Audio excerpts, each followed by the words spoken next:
Videomuz var yeri gəlmişək. Həmin o videoya bir daha baxa bilərik. Söhbət təbii ki, İntiqam müəllimdən gedir.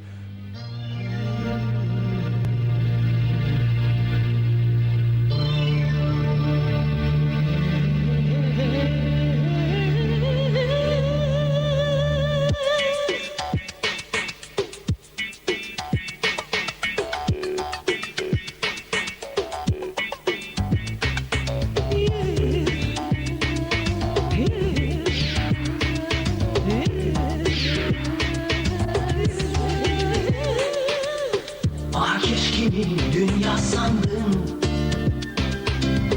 alovunda yandım.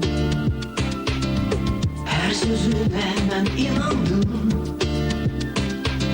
Aldatmışsan yüreğimi güle güle.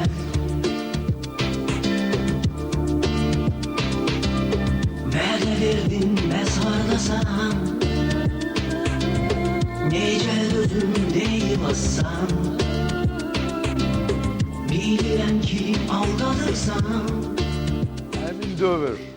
Boys polverləri. Boys polverləri mütləq.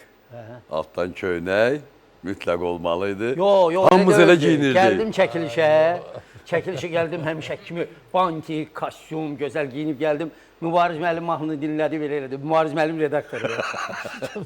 Pencəyi çıxartdım. Operatorun əlindən raketi çıxartdı, giydirdi əynimə ki. Əynimə giydirdi ki, bu mahnını belə oxu. Yəni bütün skafandırdaydı. Bağlı bütün düyünmələr. Sovet tərbiyəsi belə, hər şey qaydasında. Uyğun gəlmir axı. Bu yana baxdım operatorun bir üstündə müəyyən qədər də o uyğun tutmaq oldu. O baxı, banki, belə gəlib,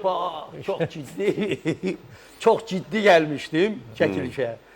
Soyundurub yola saldılar. Mənim verilişim vardı, Estrada Meridianları. Yadımdadır. Yəni onun üçün hazırlanmışdı bu.